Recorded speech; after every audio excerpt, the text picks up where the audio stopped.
Good morning sir. Good morning Sumit. Yes sir. तो कहाँ से लॉ किया और कब किया आपने, किस ईयर में?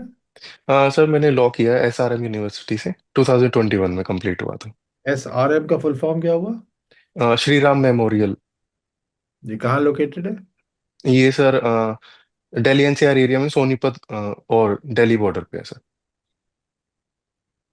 तो दिस इज अ कॉलेज और the university? Sir it is university. I see. और किस ईयर में आपने बताया किया? सर 2021 में। तो it has been quite some time since yes sir. 2020। इस यस दौरान सर। क्या करते रहे? सर मैं पहले प्रैक्टिस करता था, फिर 2023 में मैंने जुडिशरी की प्रिपरेशन के लिए स्टार्ट किया था। और प्रैक्टिस किस साइड में करी आपने? सर मैट्रिमोनियल केसेस में। मैट्रिमोनियल केसेस में? Yes sir. Basically family court में? यस सर, फैमिली कोर्ट में। तो ये वही हुए सब सीनियर और खुद ही इंडिपेंडेंटली कर रहे थे, क्या था ये सर इनिशियली तो अंडर अ सीनियर, उसके बाद सर इंडिपेंडेंट केसेस भी किए थे और जो सीनियर थे उनके साथ भी था। तो एक चीज ये बताइए कि एक हस्बैंड डाइवोर्स का पिटिशन फाइल करता है और वो एक्स पार्टी डिक्री हो जाता है। Hmm. After 4 months of that ex party decree he remarriage, hmm. दूसरी लेडी से शादी करता है। 6 महीना बीतने के बाद वो पहली वाली वाइफ सेक्शन 5 लिमिटेशन एक्ट की एप्लीकेशन के साथ एक्स पार्टी डिक्री सेटिसाइड करने की एप्लीकेशन फाइल करती है, and that application is allowed. Hmm. Ex party decree is set aside. Hmm. तो ऐसे में फर्स्ट वाइफ का क्या स्टेटस होगा और जो सेकंड जिससे शादी करी है उस लेडी का क्या स्टेटस होगा? Sir as per the Hindu marriage act, उसमें अपील के लिए 3 मंथ्स का प्रोविजन प्रोवाइड किया गया है। उसके बाद जो पर्सन होता है वो दोबारा मैरिज कर सकता है। तो सर इस जो ये पर्टिकुलर सिचुएशन यहाँ पे बनी है, इसमें उसकी जो सेकंड मैरिज है वो वैलिड होगी। बट जो वो जो डाइवोर्स वाली प्रोसीडिंग्स है, उसको अगर सेट असाइड कर दिया गया है तो वो भी पैरेलली फिर स्टार्ट हो जाएगी सर। डाइवोर्स प्रोसीडिंग से डिसाइड कर दी गई है का क्या मतलब हुआ? मैं आपसे एक्स पार्टी डिक्री बोल रहा हूँ, ओके। आप डाइवोर्स प्रोसीडिंग से डिसाइड कर दी गई, ये कौन सी टर्मिनोलॉजी आप इस्तेमाल कर रहे हैं?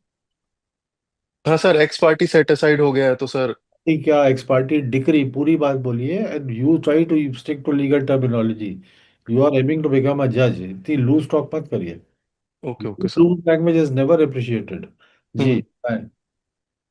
हाँ सर, तो उसमें sir second marriage will be valid, और sir the first marriage the which the decree set aside, then I believe that that will also continue.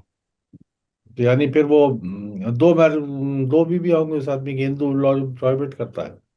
Sir I believe in this situation it will be so. X party decree जब cetacide होती है तो वो कब से cetacide मानी जाती है?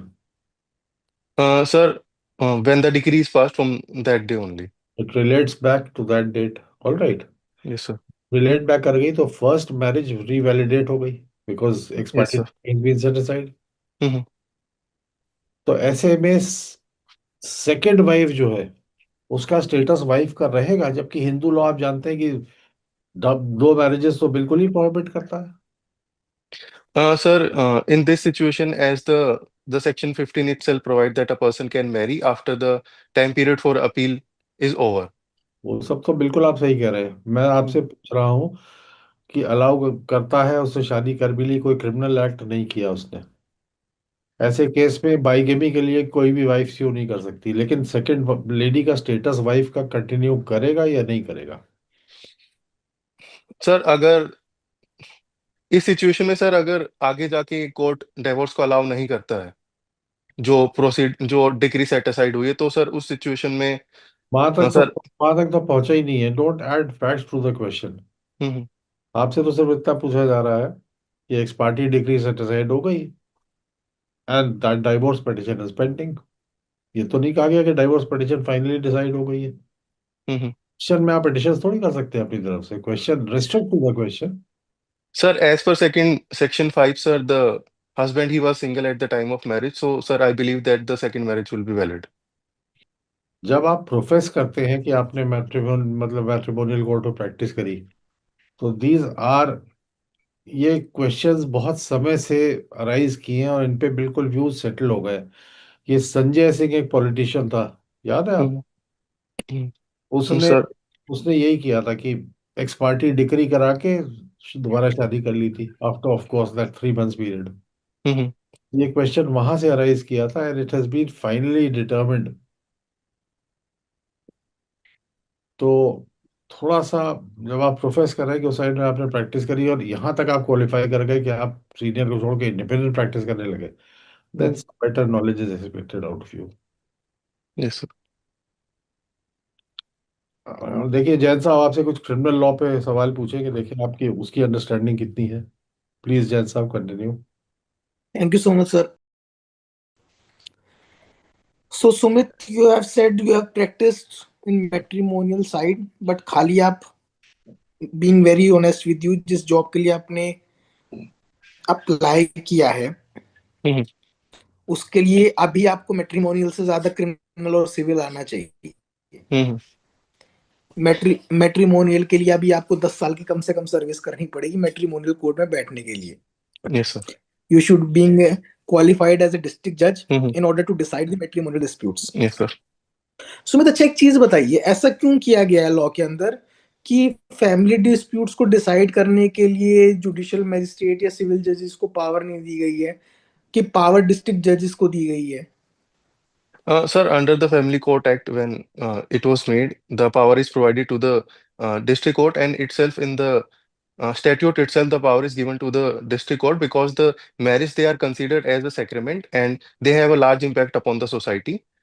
So, in order to have a better uh, judicial scrutiny of such cases, the power is given to the district judge. तो क्या इस चीज से ये नहीं, जो आपने टर्मिनोलॉजी या जो आपने एम्फेसिस दिया है, तो जुडिशियल मैजिस्ट्रेट फर्स्ट क्लास जो कल को आप बनने वाले हैं और बन जाएंगे, तो क्या आप अपने आप को डिस्ट्रिक्ट जज से कम कॉम्पिटेंट समझते हैं उसको डिसाइड करने के लिए? Sir, the legislative they have provided certain rights for the every judge and magistrate. So I believe that they consider that a experienced person will deal in such situation in a better way. ये सुमित, एक civil suit है, जी sir. ठीक है? नहीं, सबसे पहले आप ये मुझे बताइए, ट्रांसपोजिशन ऑफ पार्टीज से क्या समझते हैं आप? Sir, transposition of party means when one party which was earlier plaintiff or defendant, they were transposed to the other side. That is, if he was plaintiff, then he was converted into defendant, and if he were defendant earlier, now he was transferred as a defendant. Can a defendant be transposed as a plaintiff? Yes, sir. It yes के साथ है ना Sumit, there should be some legal provision which should Yes, sir. give basis. Transportation itself is provided under Order 23, Rule 1, capital A. Good. Yes, sir. Sumit, there was section 200 CRPC, and now we have section 223 of the BNSS. Yes, sir. Both talks about the complaint. Yes, sir. So my question to you is that, is there any difference between the two, or are they identically similar? Sir, in the new 223, there the in the complaint case, it was added that while in 223, sir, they are almost similar, sir. Okay. Yes, sir. What do you understand by the word almost similar? Sir, I believe that if I am not sure about it, if there is any change, so uh, I was I'm not able to give Okay, answer that that relating to some that that, changes. that means they are quite similar. Yes, sir. Okay. Sumit, there's a you being a judicial magistrate first class, you are appearing for Gujarat. Yes, sir. Yeah, you are a judicial magistrate first class Surat. Yes, sir. An accused has been produced before you for the charges or for the offense of committing robbery in the daylight. Hmm. he moved an bail application before you. Mhm. So in this, police officer filed the status report stating that he was previously being convicted for the offense of robbery in the year 2020. Mhm. Yes, sir. Now again in 2026, he was arrested for the offense of robbery. Mhm. You being a judicial magistrate first class, he filed a bail application before you. Now my question is, first, are you entitled to hear his bail application? And second, if you are entitled to hear his bail application, will you grant him bail or not? Sir, as per the provisions of CRPC, Section 437, in it is provided that in case where the person applied for the bail application, then court have to see certain things. Firstly, that whether the offense is punishable with death or life imprisonment. In that situation, the magistrate court cannot grant the bail. And secondly, the conditions were if the person earlier was convicted for an offense for which punishment of 7 years and above is provided, then in that case also the magistrate cannot grant him bail. And secondly, when he was convicted for an offense for two times or more in the offenses for which punishment is from 7 year from 3 year to 7 year, in that situation also the magistrate court cannot grant him bail. So sir, in the given situation, if his earlier conviction was for the offense uh, above 7 year, in that situation the magistrate court cannot grant him bail. ये absolute बार है magistrate की jurisdiction पे, या इसके कुछ exceptions भी हो सकते हैं? Sir, in case uh, the accused is a female or a child under the age of 15, and currently when he is a child under age of 18, in that situation the magistrate court can grant bail.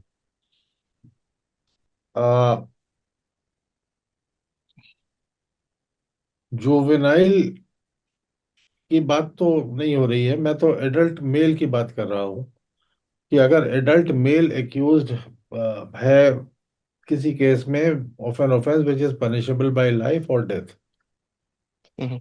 तो उसमें magistrate किसी case कुछ पाने पर कोई अपवाद स्वरूप bell grant कर सकता है, या टोटल बैन लगा हुआ है मजिस्ट्रेट के जुरिस्डिक्शन पे ऐसे केसेस में बेल ग्रांट करने पे? सर, उसमें फर्दर प्रोवाइड किया गया, अगर वो जो पर्सन है वो सोल ब्रेड अर्नर है अपनी फैमिली का, और उस सिचुएशन में अगर सर्कमस्टांसेस अलाउ करते हैं उसका प्रीवियस कंडक्ट देख के, तो मजिस्ट्रेट कोर्ट बेल ग्रांट कर सकते हैं। हम्म। ऐसा है कि लॉ का एक प्रिंसिपल है कि अगर आपको कोई जुरिस्डिक्शन दिया जाता है, हम्म।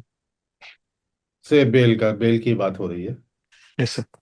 तो अगर आपको उसको रिजेक्ट करने का जुरिस्डिक्शन है, तो अलाउ करने का भी जुरिस्डिक्शन होगा, अनलेस एक्सप्रेसली और by necessary implication barred by law. Hmm.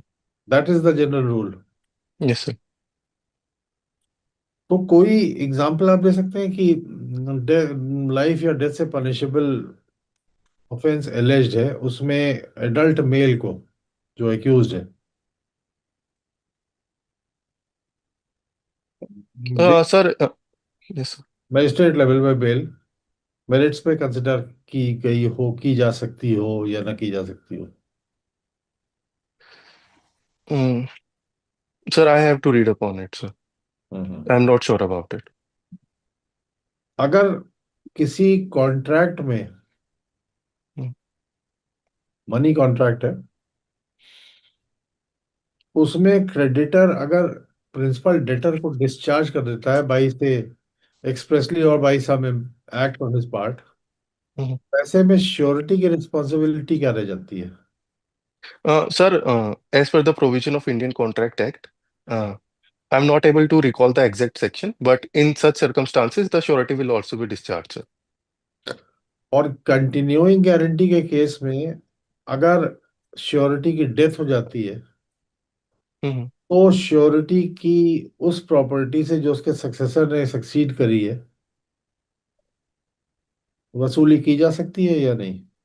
Sir, if on the date of the death of the surety, if there were certain transaction in continuous guarantee, in that circumstances, if any default occurs in that situation, the property can be held liable. The property can be made to pay the amount which is left. Your answer is not in consonance with the provisions of the Contract Act. Section 131 देखिएगा किसी वक्त मौका निकाल के। हम्म। Agreement by way of wager से आप क्या समझते हैं? Sir, agreement by way of wagers sir section 30 में प्रोवाइड किया गया है, जिसमें when two parties have no other interest in the contract other हाँ then the stake which is put on the amount and हाँ it depends upon certain unspecified event हाँ and there is win and loss situation, हाँ then it is called as a wagering contract. हम्म। अगर आप किसी public auction में कोई property खरीदते हैं हम्म, और वो ऑक्शन कोर्ट की डिक्री के बेसिस पे एग्जीक्यूशन के लिए हम्म, वेंडेटर की प्रॉपर्टी थी, हम्म, तो और बाद आप लेने के बाद ये पाते हैं ऑक्शन कंप्लीट होने के बाद कि जजमेंट डेटर को उसमें कोई सेलेबल इंटरेस्ट था ही नहीं, तो आपके हम्म। पास क्या ऑप्शन है? Sir, under the execution provided under Order 21, uh, it provides under a rule which is I'm currently not able to recall that the purchaser can apply to set aside for the purchase, and in that situation, the court can order the debtor or to pay up the amount back. I think you answered reasonably well and you are quite well prepared. And आप question समझने की भी कोशिश करते हैं, आपका answer भी logical होता है, टू दी पॉइंट होता है, you don't stray while giving your answers, hmm, और प्रॉपर लीगल टर्मिनोलॉजी का भी आप यूज कर रहे हैं, जी सर। तो इसलिए you stand very good chances of success in your final interview. Thank keep you it so much up, sir. All the best. Sir, वो जो केस आपने बताया था सर, अगर मैं आप अलाउ करें तो पॉलिटिशियन संजय वाला, हम्म। सर उसमें मेरा आंसर कैसा था, मतलब गलत था या ठीक था? मैं सर वो मैं फॉलो नहीं कर पाया था सर उस केस को। आंसर ये सेटल हो गई है लॉ की, हम्म, सेकेंड वाइफ जब हम्म, फर्स्ट मैरिज वैलिडेट हो गई, एंड क्योंकि हम्म, वैलिडेट कब से हुई, जिस दिन से, जिस पल से हम्म, एक्सपार्टी डिग्री से इनवैलिडेट हुई थी, yes sir.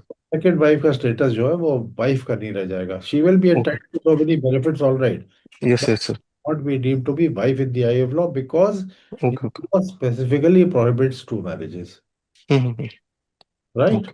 Okay, okay, thank you so much sir. Thank you. Thank you thank so you much, sir. Thank you. Thank you so much sir.